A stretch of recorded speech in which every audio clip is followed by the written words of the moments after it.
Good morning, everybody. Stu Smith here going live. Hope you guys are well. It is Monday. We get to start the week. Congratulations. So, here's what we're doing.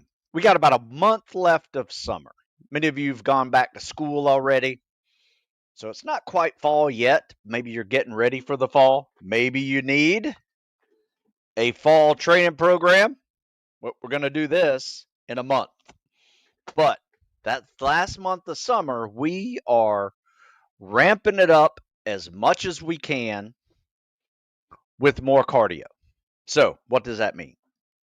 We actually have 3 guys on our in our training group that are going to be doing a half Ironman coming up next month.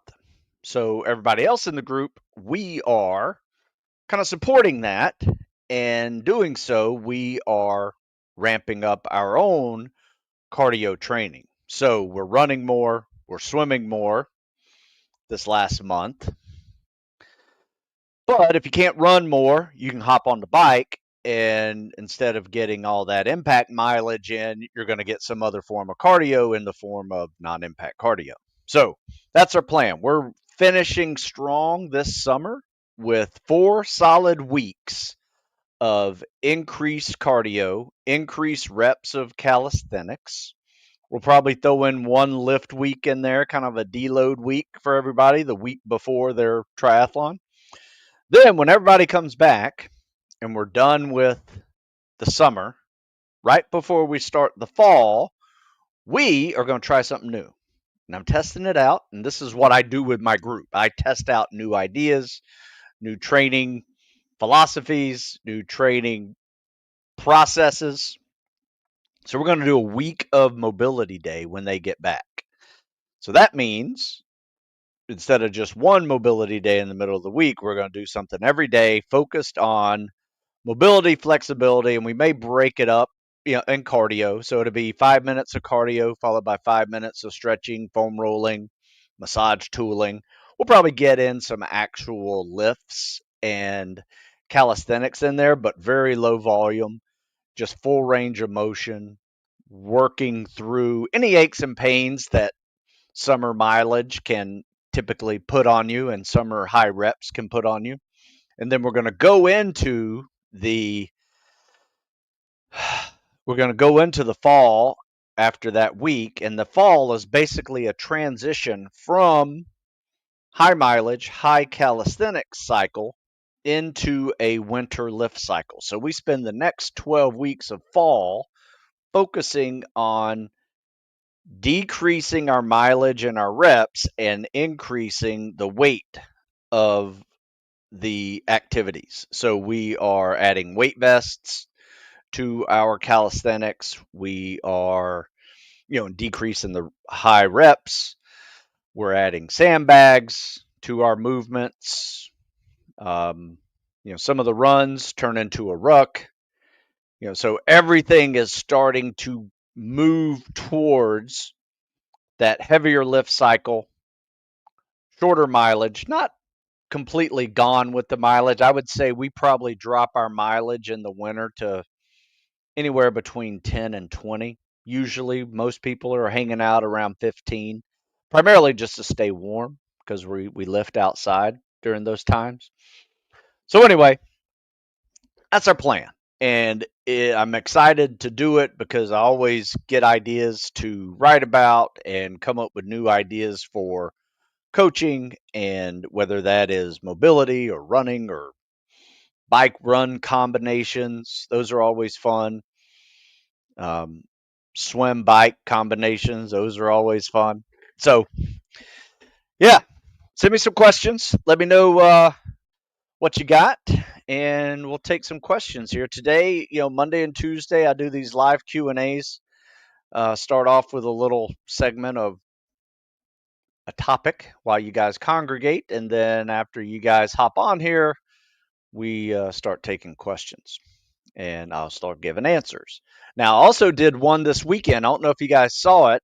I am starting to do a third live Q&A, but it's more of a never quit mindset podcast. So Zeno says he really enjoyed the Never Quit live stream. So it's a podcast, but it's a live stream.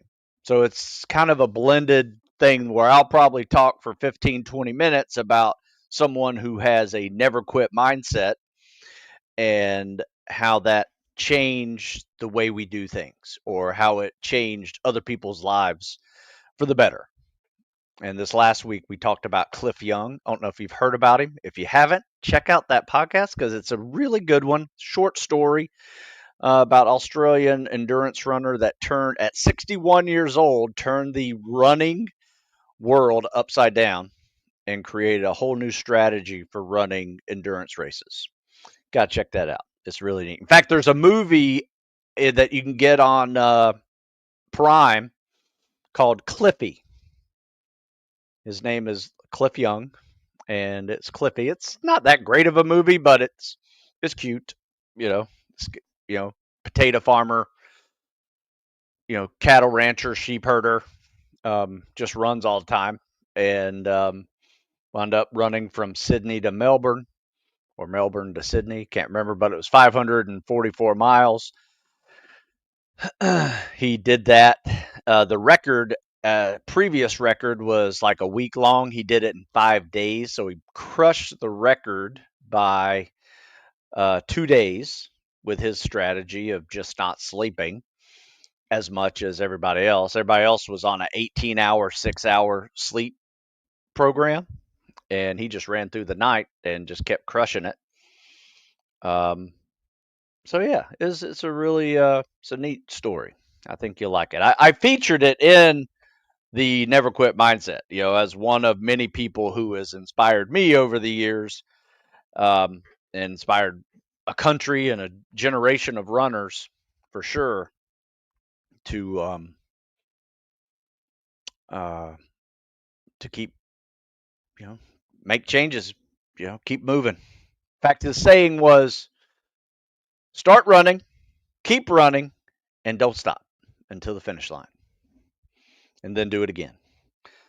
Let's see. Nate says, sent an email about a week ago about my next steps. If you could reply to that in an email, I would appreciate it. Well, you might need to resend it because I just answered all my emails this weekend. So resend it because I'm not sure if I got it or not.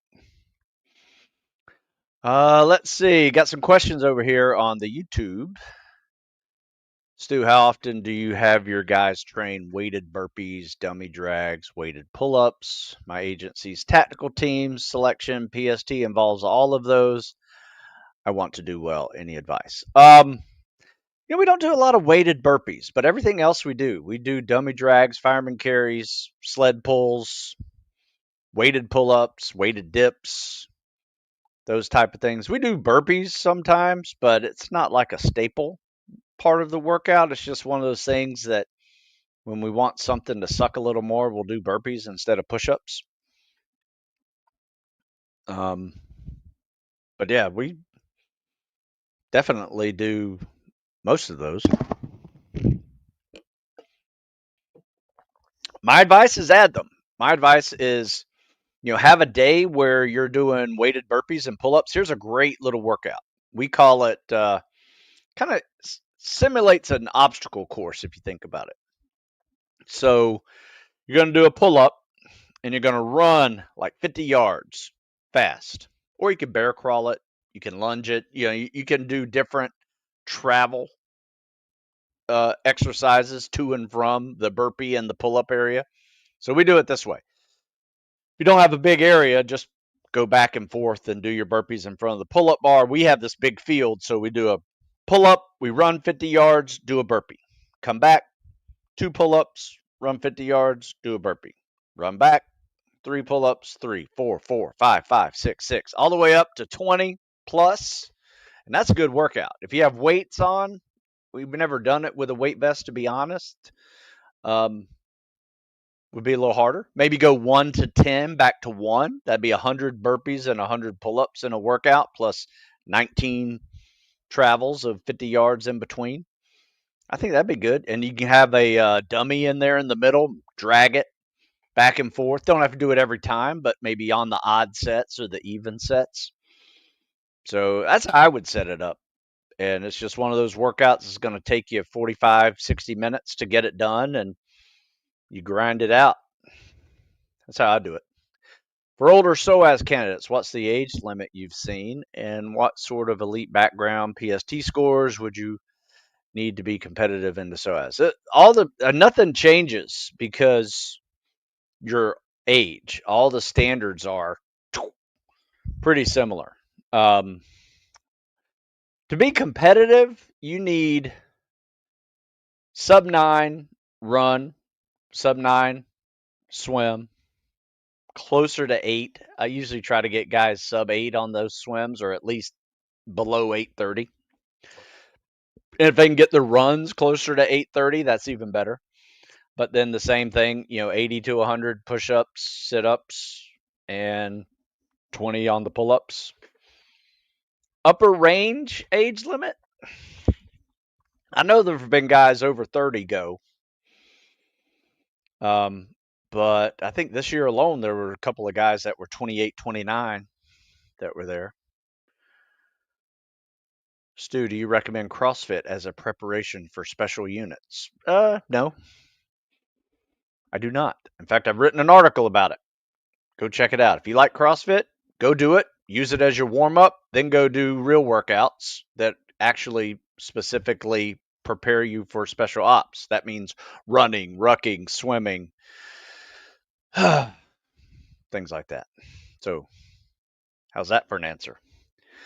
Is it true SEAL officers are given more opportunities to develop now, i.e., more third man O tours, advanced schools, or is that a rumor, Bill?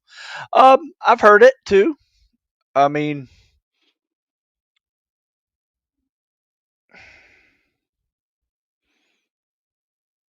that's just the way it is. I mean, sometimes a third, if you're like an assistant to an assistant platoon commander, like the third O in a platoon, it's because there's too many officers, not because we're trying to, or not we, they are trying to develop officers with more. You got lucky and you're a third O, then you'll be a assistant, then you'll be a platoon commander. So chances are, if you work it right, you can probably have multiple operational tours. Then you can extend that. After 5 or 6 years of that, you can move it on over to Dev Group or some of the other special programs and continue that operational side. Thanks for all the info you put out. I've been utilizing the PFT Bible religiously to prepare. Great. That's a good way to get going. I'm telling you. It's pretty basic, pull-ups, push-ups, sit-ups, or plank and mile-and-a-half run. That is pretty much the PFT Bible. I mean, if there's a standardized fitness test that kind of encapsulates all tactical fitness jobs getting to it, it's that test. Most fitness, or I should say, most jobs, police, firefighters, even some military, prep, push ups, sit ups, or plank, and a mile-and-a-half or 2 mile run. That is the basics right there. You got to practice it sometimes, especially if you want, especially if it's a competitive program. Sometimes the best score gets you in. Final question. How similar, differently do you train your Crow Stow students versus your SEAL officer candidates? Also, how will it change if their pipeline becomes more land-based? First question, I don't. I mean, the only difference we are doing is different specifics. Pretty much the generalities of those programs are the same. You're going to run, you're going to ruck, you're going to swim, you're going to swim with fins, you're going to do a PST, IFT that's very similar, just different order. You're going to do different pool skills, though. Like we don't do, for the SEAL group, we don't do buddy breathing snorkel. PJs do and Crow Stow do. So I would highly recommend that. And there's some other things too, swimming with clothes on, underwater swims with pants on, things like that are challenging that you need to also do. So we get into the specifics of their selection. Now, the difference, it's hardly any difference outside of the water. Everything else is pretty similar. Now, there is talk about it being more land based until you go to dive school, but it's still going to be an aquatic process, especially if you're going into those jobs and PJ jobs. You're going to have to go to dive school. So nothing changes. I'm training everybody for the water if water's in their future. Hey Sue, how do you have any tips on how to balance workouts and buds prep with a busy school schedule? My schedule takes up most of my free time during the day. Well, I mean that's the way it works. I remember this question on the last live. Sorry, I didn't get to answer it, but I have written an article. Busy schedule, fitness, special ops, student. Written an article about this a while back ago. How to juggle military fitness training with heavy class schedule. Wow, what do you know? It's an article. So check this out, and this is how we did it. I was a student once and, played sports and prepared for buds. That's how we did it. And your day is busy. Just expect it. And so you got to take it seriously. You got to take your recovery seriously. You got to take your sleep seriously. Eat well. Don't do stupid stuff. Just going out and getting hammered to the point where, you're blithering idiot. And, when you're drunk, you don't sleep. If you don't sleep, you don't recover. All right. So it's just screwing you up. When you're young and dumb, you can probably get away with a little bit, but I don't recommend making that a habit just because you'll feel a difference. So take your training seriously, your time seriously, and your recovery even more seriously. Okay. If you're still overweight, how long should you do walks until it's just go ahead and start running? Great question. I'd be honest with you. It kind of is up to the individual because, heavy people run all the time, whether they are 200 pounds and 5 foot tall, or they are 6'4" and 220. That's a big fella running. But football players run at 300 pounds. They don't run far, but they run. So is it dangerous to run when you're heavy? Kind of depends on your athletic history. If you're a strength trainer, or strength trained, you can probably handle some of the impact forces that are going to come with being well over 200 pounds. I will say this, if you're not over 200 pounds and a male, you're not overweight unless you're really short and, 5 foot tall, 180. All right. Probably need to lose a little weight then. But the impact forces are the same. Your knees are the same as someone else's knees that are super heavy. That's why you see a lot of knee replacements on heavier people when they get older. It's the same knee as the person who's light, where the light person has a lot less impact forces on it, whether you're walking or running. So my advice is this: walk a little, run a little, see how it feels. If it's starting to hurt, if it hurts your feet, your ankles, your shins, your knees, your hips, your lower back, if any of those areas are hurting when you do a little bit of running, a little bit of walking, then you're probably not ready to run yet solely. So walk a little, run a little. Try it. Try a minute running, minute walking. See how it feels. Right? If you need to do more walking than running, that's okay too. 30 seconds run, minute walk. But you got to test it out and see. If you're over 300 pounds, I really don't recommend it.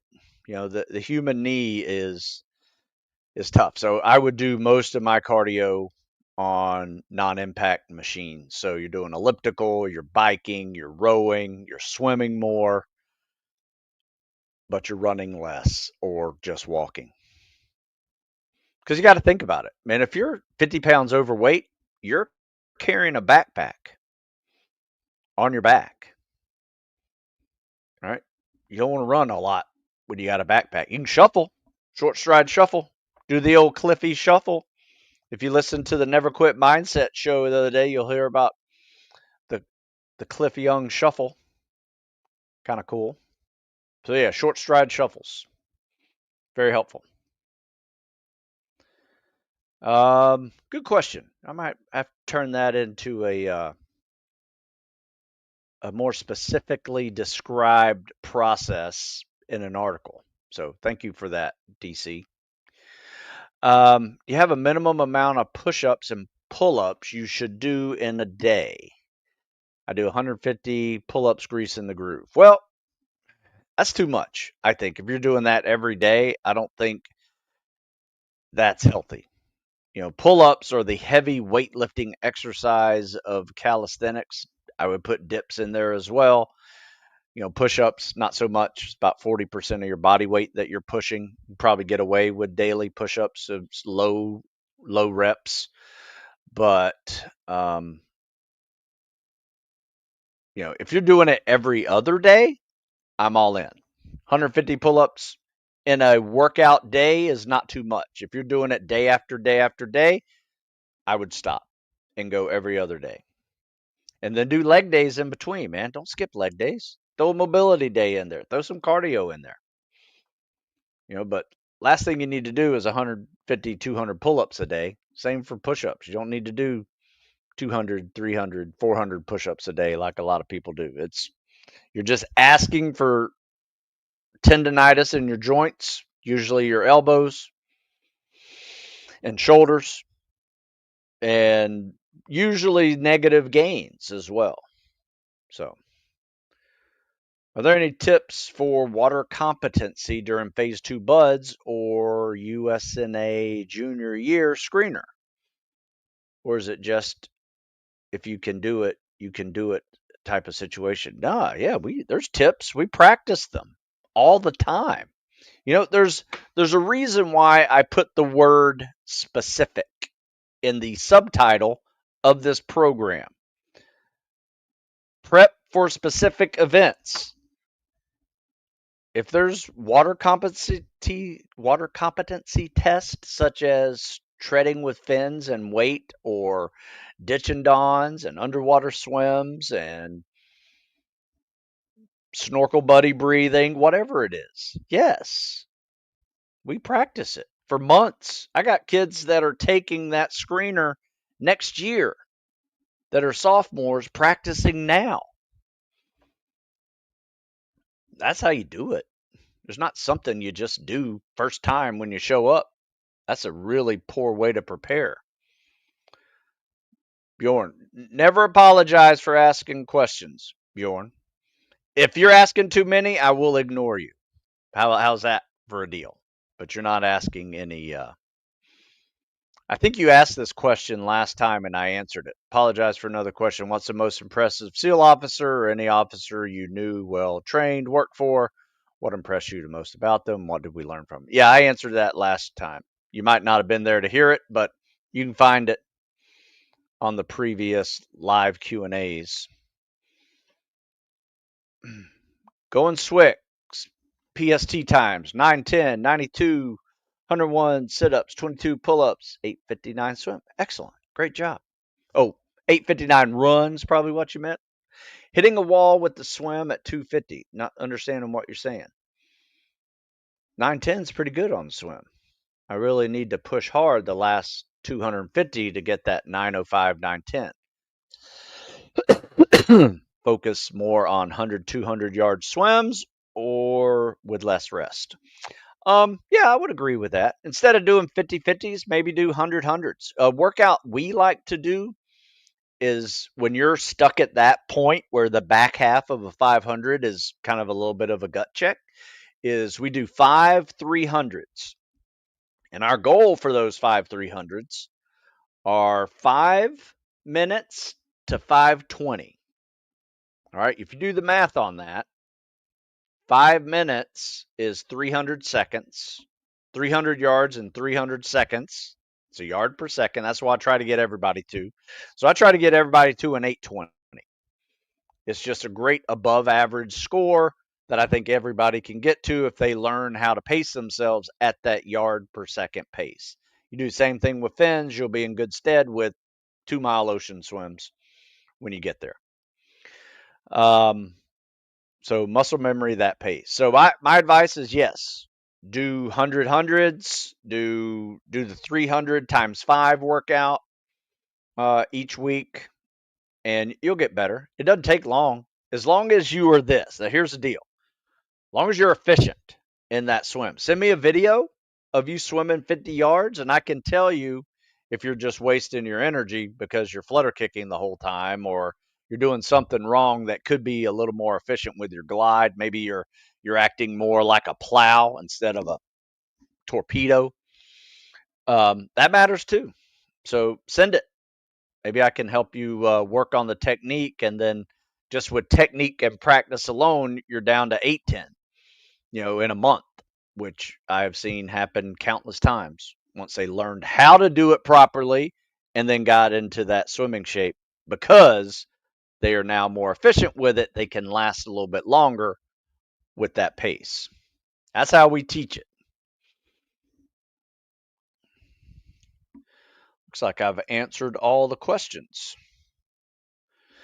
I'm going to go back to this question here Bjorn said, just because, you know, it's a cool question. There's a gentleman who is becoming the uh, next 4-star SEAL. He's one of my classmates. I've known him since he was a midshipman at the Naval Academy, complete stud, and he was on the gymnastics team.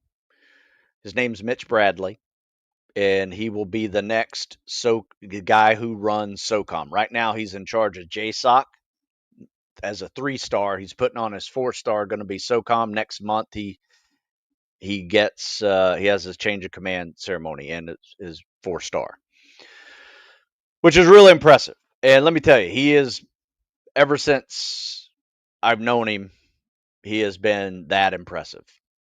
Just a good guy. Got married right after college. Still married to the same wonderful wife. Beautiful family.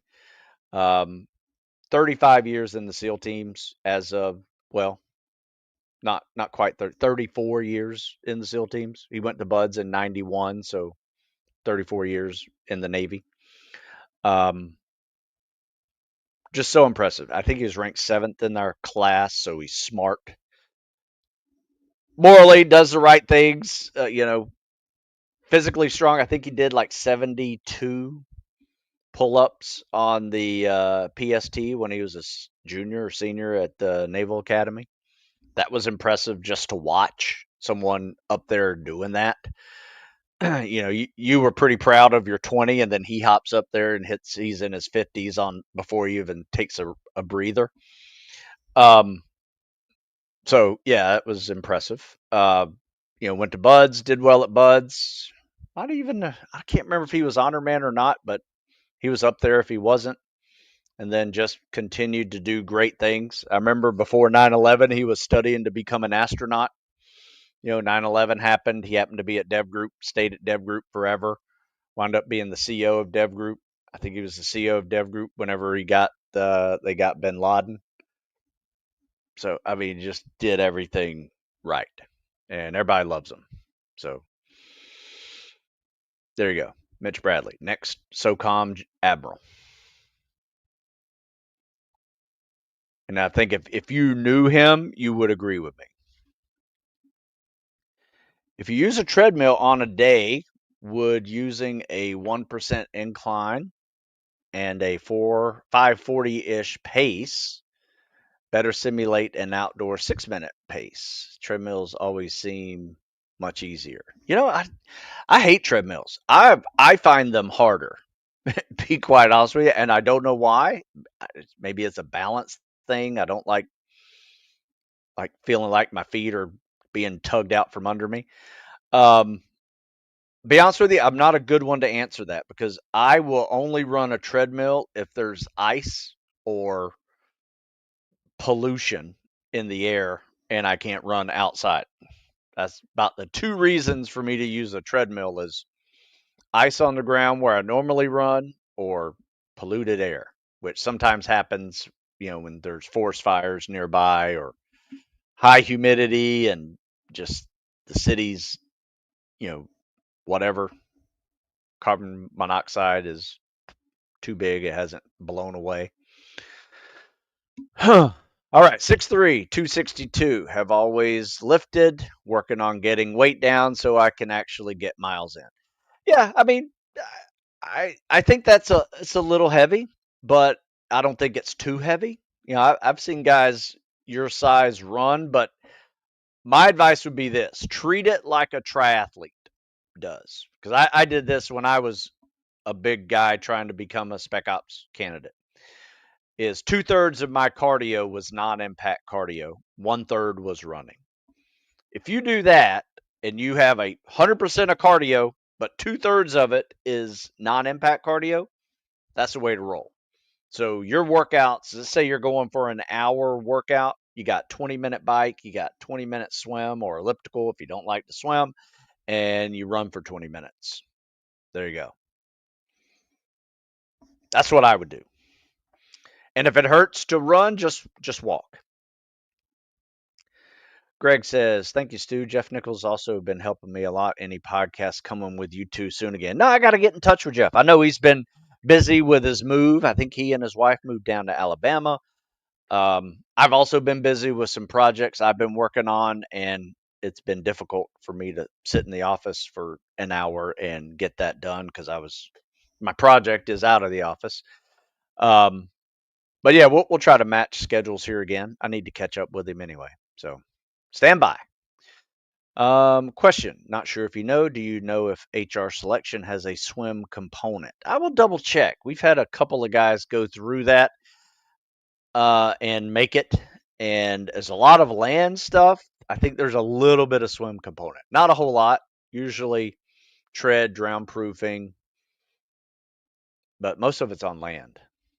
So I will double check that and ask the boys if they had that. But as of right now, I don't know that answer. I will say this: their selection week or 2 weeks is run by a bunch of former SF guys and SEALs, so wouldn't surprise me if there's a water component to it. Do I still critique CSS videos? If so, what's the best way to reach you? Well, this is one great way to do it. You can post it up on YouTube and send me the link. You can send me the file by email or use a DM on Instagram. But yeah, tomorrow's show, actually, every Tuesday for the last, I don't know, 4 years probably, I do a CSS critique show. So do I still do CSS critiques? Absolutely. In fact, my TikTok is nothing but CSS critiques. So if you want a library of CSS videos and me talking over them, what they're doing right, what they're doing wrong, my advice, you can look on YouTube, you can look on Instagram Reels, and you can go to TikTok and you will see them. Tons of them, hundreds.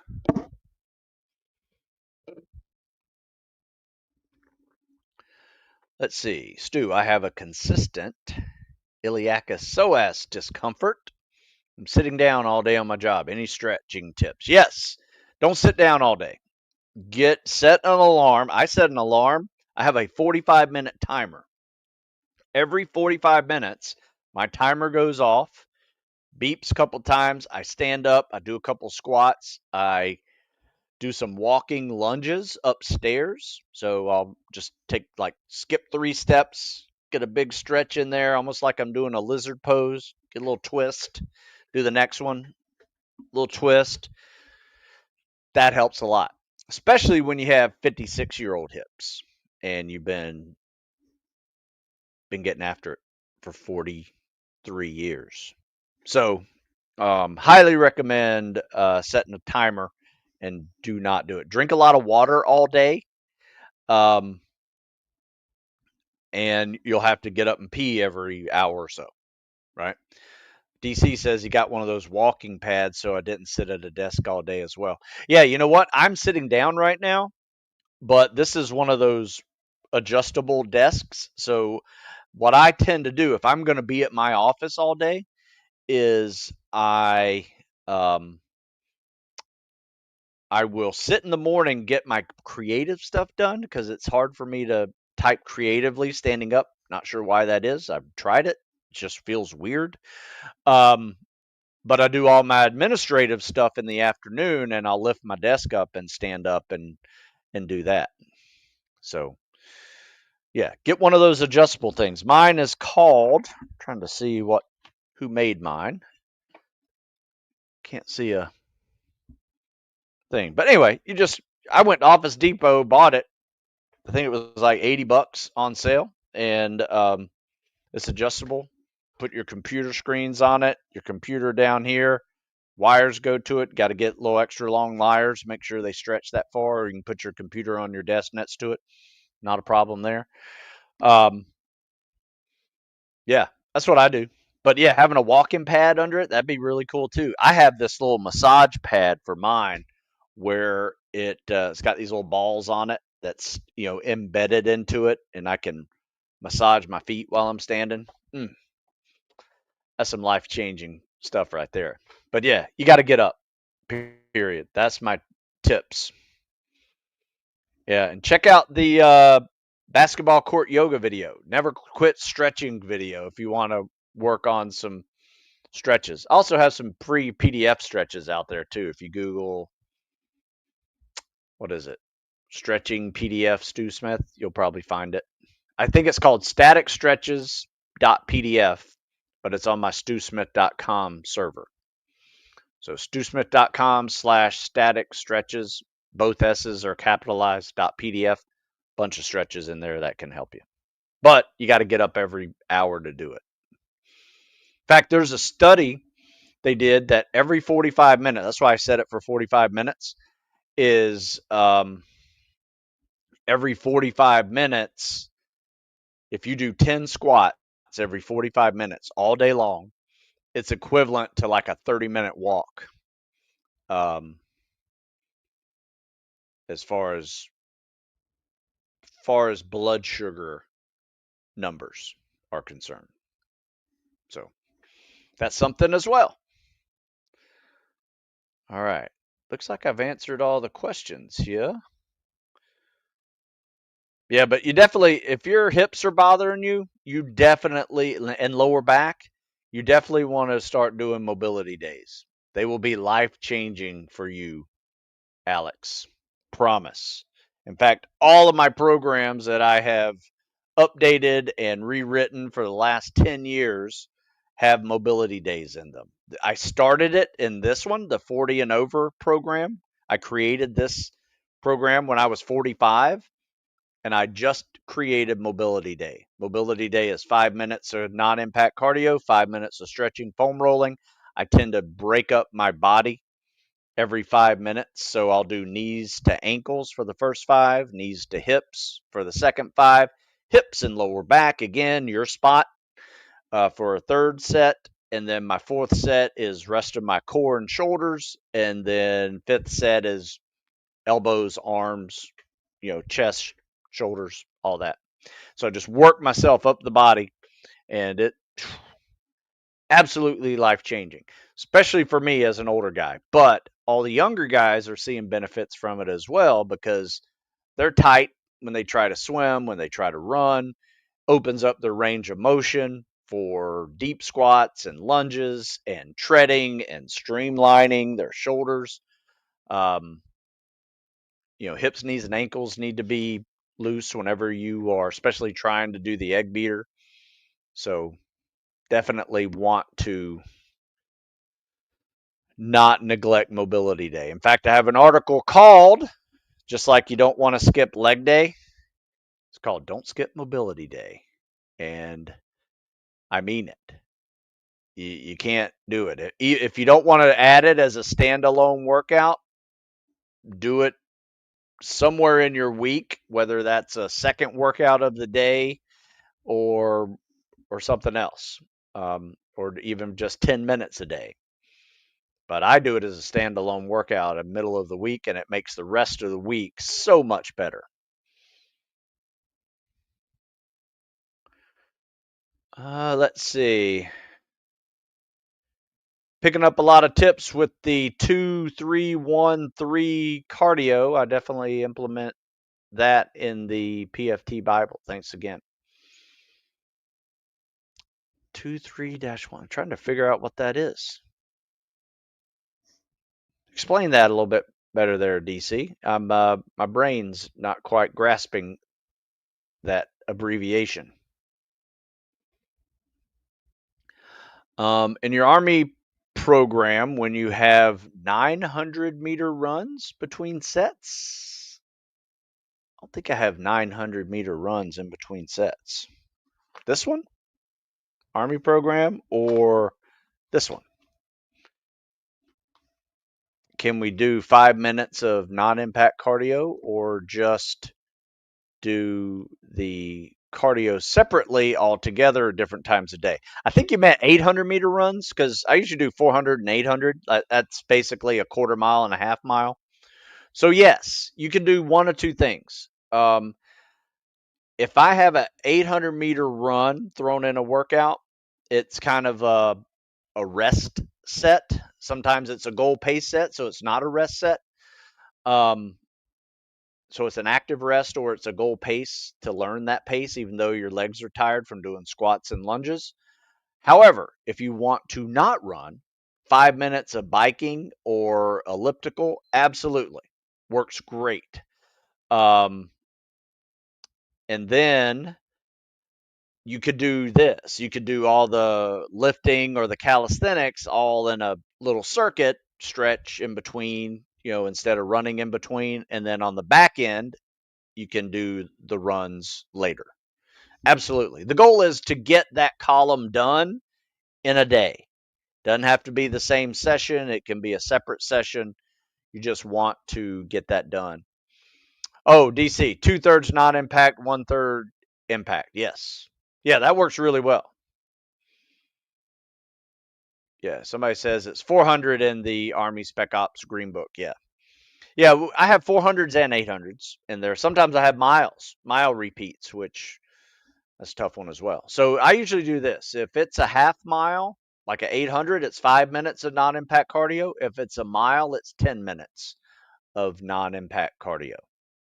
If you don't want to do the 400, then yes, you could do 2.5 minutes, roughly, of non-impact cardio. But make it hard. Don't just like scroll easy on a bike. You want to crank it. Maybe Tabata interval or something like that. All right, so a few more questions, and then I have to get the day started. Last question. I have an example swim workout I do, 400-yard warm-up. Not bad. With fins. 4x200 CSS with 50-second rest. Okay. 5x100 with 40-second rest. 6x50 with 30-second rest.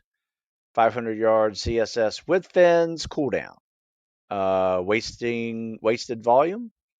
Looking for more efficient ways to work the CSS rather than adding yards. My advice would be this: is try not to rest so much, and try to have an active rest. Do a skill like tread water while you're resting, bottom bounce to catch your breath. That's a bigger challenge than just holding on to the edge. It's not very useful, right? So make yourself useful when you are resting, and bob, float, do something in the water besides holding on to the edge that can help you catch your breath. Treading, it's not that easy, but can be easy. Floating, bobbing up and down, see if you can catch your breath doing that.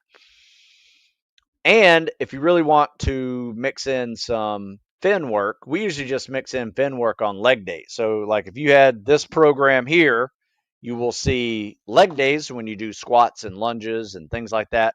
We swim with fins later in the day. If we're doing upper body days, you're going to do workouts like the 50-50, the 100-100. You might do the 300-meter swim, 300-yard swim, whatever. 5-minute set. See if you can get a 5-minute set or 5:20 set. Do that 5 times. But we usually cap out our mileage, or I should say yardage, each day at about 2,000 to 3,000 a day. And we do that 5 times a week. So at the end of the week, we're usually at 10 to 12,000 yards of swimming. Sometimes a little more, but at the end of the week, if you can accumulate 10 to 12, I think you're pretty solid. And half of those, or at least two of those, being with fins. Sometimes you can do a third fin day, but I don't recommend swimming with fins every day. You're going to swim at buds with fins once a week, unless you're in dive phase where you'll scuba dive. That's not really hard swimming. You're swimming 100 yards every 3 minutes when you're scuba diving. That's the pace you want to be able to do, because you want to know every 3 minutes you just went 100 yards. So you muscle memory that pace when you're scuba diving underwater. So it's not that hard. Let's see. Joe said, did we find what the Green Beret run was? I'm not sure what you're asking. Like their timed run? I'm not sure. I mean, they have a 2-mile timed run in their fitness tests. They have a 6-mile run. They do 6 and a 12-mile ruck. So I don't know. There's too many changes for me to really answer that question. Somebody knows, just share it. A 5-day sitting all day has started killing my back, and as a late 20-year-old, I need to start stretching. Yep. Yeah, check those out. They're really good. Mobility day, you need it. And just get up every 45 minutes to an hour. It'll be helpful. So at the moment, the deepest pool I have is 6.5 feet. Any suggestions? You can still tread in 6 feet water. I mean, unless you're 7 foot tall, it's going to be not that hard to tread in 6 feet water. Because usually, especially when bobbing, yes, it's going to be a joke. So you're not going to be able to bob, but you can float, you can tread, you can do traveling. You might even be able to do a front flip if you stay close to the bottom. I don't know. But if that's the best you can do, that's the best you can do.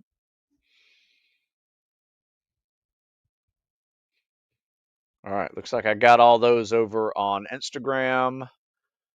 A couple more questions, and then I got to go. Have you found benefit on bigger guys cutting carbs out to drop weight a little faster temporarily? Yeah, I think bigger guys have. The only problem is carbs are your energy, your hard energy source. If you're going to kind of go a little bit easier, you can burn fat as your primary energy source.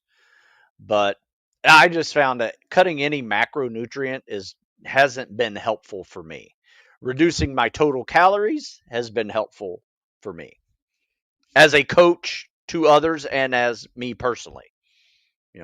I have tried the keto process where you just lay off the carbs or minimize your carbs, and that works pretty well. Uh, quickly. But as soon as you start eating carbs again, it kind of creeps back on you. All right, last questions. In your book, will you always specify if it's a goal pace or active rest for 400s and 800s? No, because I'll tell you why. Not everybody's day requires it. So my advice is it's kind of up to you. I'll say run 400, 800 fast.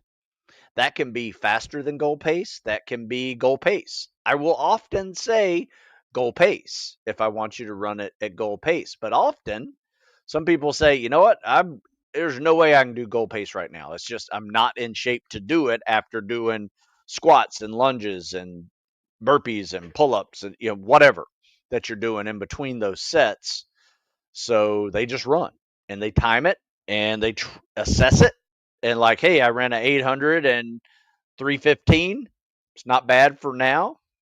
I'd like to get it closer to 3, right, to be at my goal pace for a 6-minute mile.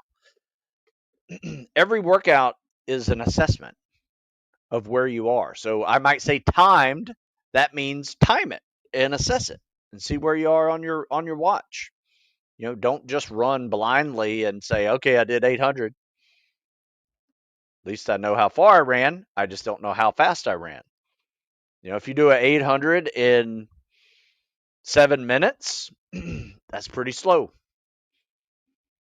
right? Are you sick? Is your fueling wrong? What caused that, you to run a 10-minute mile for that 800 distance? Those are things that you need to be able to answer every day. Do you have a good day? You have a bad day. You won't know it unless you time it. So try that. Unrelated question, but do you have any tips for congressional nominations? Not really.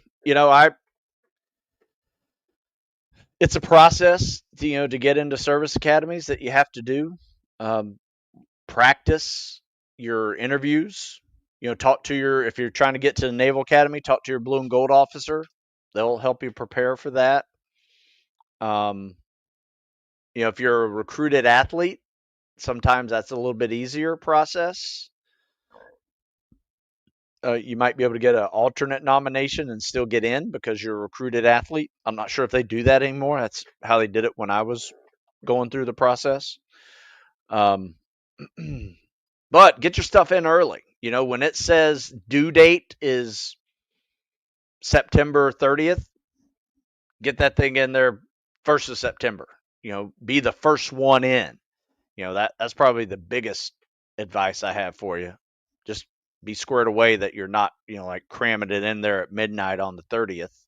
That doesn't look good either, right? So be squared away and get stuff done, all your paperwork in a month early at least. You see a deadline, get it in a month early. Period. So that speaks volumes to your seriousness. You show it up late, that also speaks volumes. All right, guys, I got to go. Got to get my day going. I appreciate your time. And you guys go check out StuSmithFitness.com. There's tons of articles over there. Use the Google machine to put my name in the search, and you might find another article with that title. But yeah, I appreciate your time. Use the Live15 coupon code and save yourself 15% over there if you decide to buy programs like this. Or you want to get ready to do what we're doing. We're going to do this in the fall. Got a month away, but we're going to add some crazy cardio between now and then. Top off our cardio and truly peak with our cows and cardio this cycle. All right, guys, I got to run. I will see you later. I'll be back tomorrow with some CSS critiques and take some more questions in. You guys have a good one.